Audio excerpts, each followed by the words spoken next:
Hey everybody, this is Way to Fail, continuing with Curse of Naxxramas, the adventure mode. Last time we did clear the normal wings, and I'll just pull these up real quick for the Arachnid Quarter. Plague Quarter isn't until next week, so from here on it's going to be just going over the heroics and going over the clash challenges. Did decide to jump the gun and play the clash challenges off camera last night, and they're interesting, so I'm going to play them both here again for you. This week we have Druid and Rogue. The Druid is against Grand Widow Fairlina, and Rogue is against my Exna, which is how it's pronounced. I've always pronounced it something different, but whatever. Really interesting part of this is that you cannot choose your deck. Your deck is chosen for you, and I found that to be a really big problem in Druid. So that's where we're going to start here. Because I'm used to playing Druid one specific way, and I think the first time I played this challenge, I actually ended up drawing... I'll just let the announcer do this. Wow, still excited about it. Alright, this is kind of like the draw I had last time. Stone Skin Gargoyles. You get tons of Stone Skin Gargoyles in this challenge. I hate Stone Skin Gargoyles. They're so bad. They're so bad. I mean, they're little 1-mana sweepers. This is a little better. Claw's good. Echoing Ooze is good as well. You're not fucking Stone Skin Gargoyle all the time, though. But anyway, the challenge mode isn't so bad. It's pretty much... part of the challenge is just surviving with the deck that you didn't create. So 2 swipes is good. Pretty much we're going to be playing on the face versus this, and hopefully I don't get rained of fired here. As we're not having nearly as much lag problems today, that's nice. So we do get the Echoing Ooze early. Oh, we do get the Rain of Fire early. Well, at least they have 2 health. So I'll take the 3 face damage. Oh, wow, okay, well.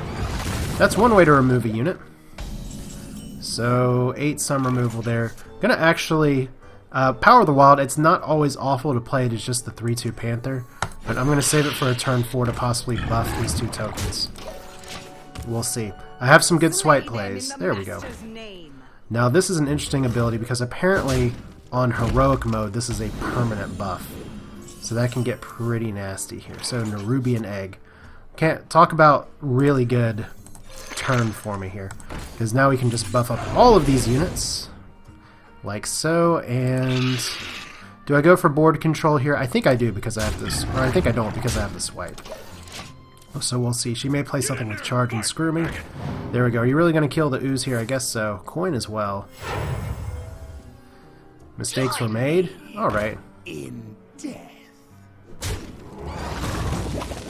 here we go. 25 health. Now this is where we have some interesting choices here. Because I can Argus, and if I Argus, I can actually take this out, but I can already take it out with just a swipe. So that may be worthwhile to actually activate the egg here. Yeah, that's probably the best move. So we'll go ahead, because I don't have extra mana here. I could Claw as well, but I really want this. Well, let's hear.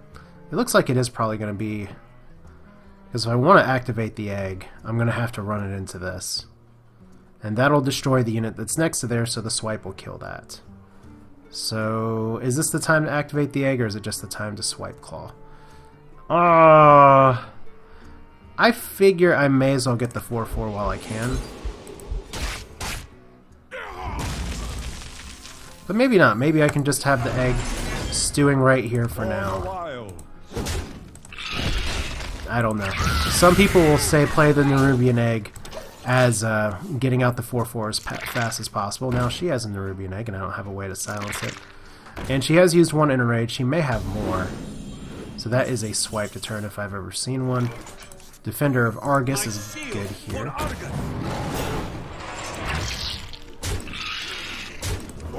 So yeah, just dominating the board. You want to get out creatures as much as possible. Drawing 2 swipes is really nice. Okay, now you're going to be able to activate this pretty badly. I don't know. Seems like kind of a dead turn here, so...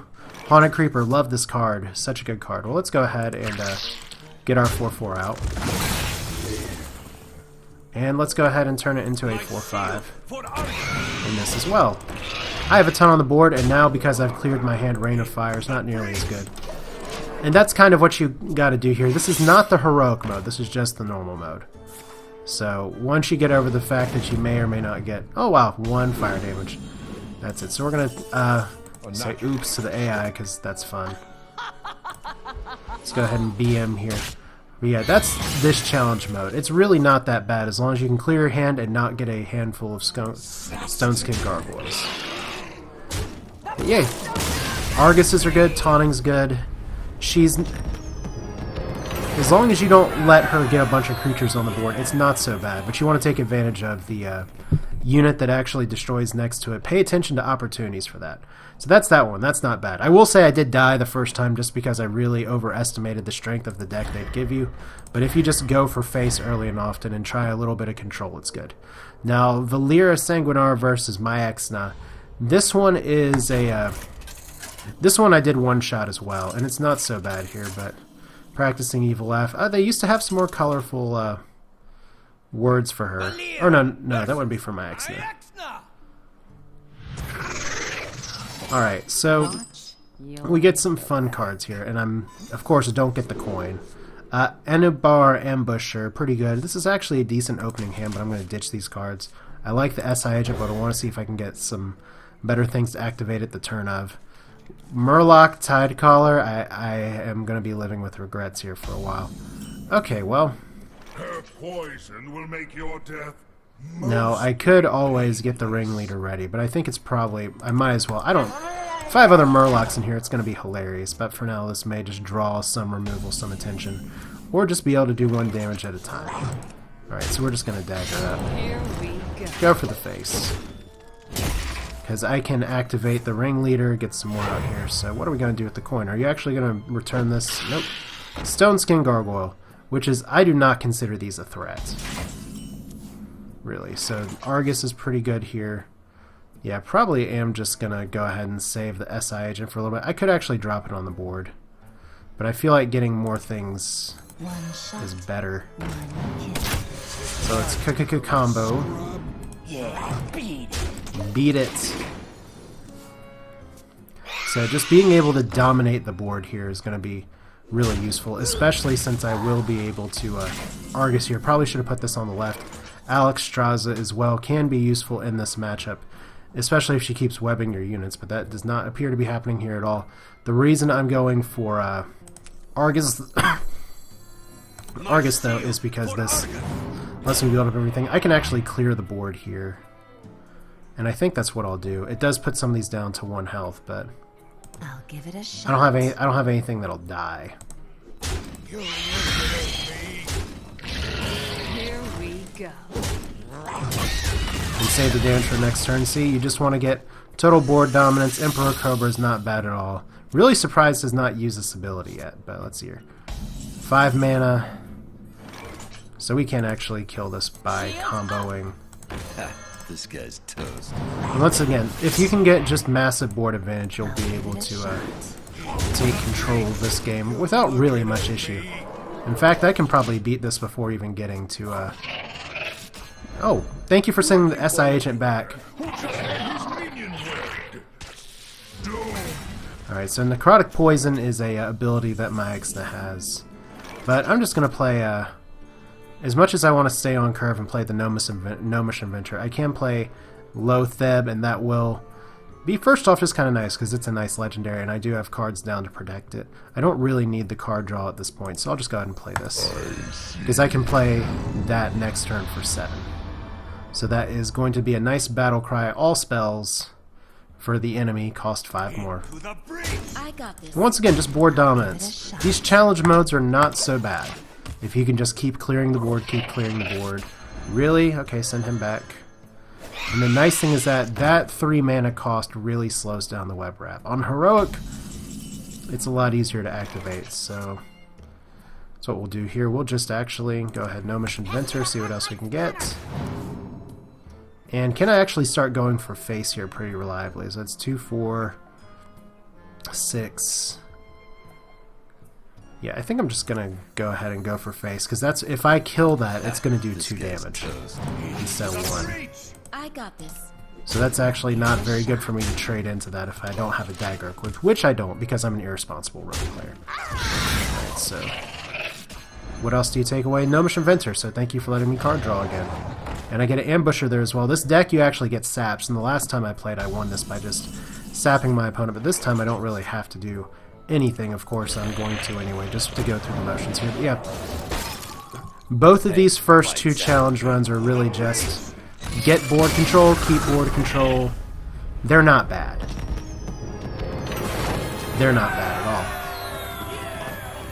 But yeah, that's both of the challenges at this point. Like I said, kind of a short video, just to show you kind of what to expect in the fight. It's pretty much the same thing as normal. And you get just a few rewards for it. I'll go into what's in the collection real quick. You get 2 class cards. I like both class cards. I've heard other people not like them nearly as much. The Rogue class card that you get for it is right here, Enubar Ambusher, which is really nice, mainly because it's a 4-drop, and 4 is a sore spot for rogues, and 4 for 5/5 is great by itself. Returning a friendly minion to your hand, you may say for other classes that's not too great, and if it's a Van Cleef you're returning, that's not that great. But if it's an SI agent, if it's a Earthen Ring Farseer, which you see often, even if it's a Gnomish Engineer or something, those are all things you want returned to your hand to maybe get some additional value out of Order Recast. But yeah, that's that one. As for Druid, no, those are commons. Let's look at the Druid. Where are we? There we are. Card for that one is Poison Seeds. I like Poison Seeds quite a bit. Let me just look at this one a little bit closer. I like Poison Seeds quite a bit. Destroy all minions and summon 2/2 trains to replace them. This does activate Death Rattles. I use it in place of Big Game Hunter in my Taunt deck right now. At least I'm working on it. It's not great in some matchups, especially with like Zoo, where you don't want to activate their Nerubian eggs that they're using. But, I mean, against other taunt-heavy classes and everything, and against Handlock, this can really flip the game, even if it means killing some of your board. Because there's very few targets that people play nowadays, except for Rag, and except for Giants, and except for Alex, that are big game hunterable. And oftentimes, your opponent will try and play around your big game hunter. So, Poison Seeds tends to be a little bit more consistent for me. Now, as I play more, I'll probably form a stronger opinion on it, but I'm going to call that a video for now. This is Way to Fail, just quickly looking at some challenge mode, and next time we're actually going to be playing Heroic. We'll see how badly I fail there.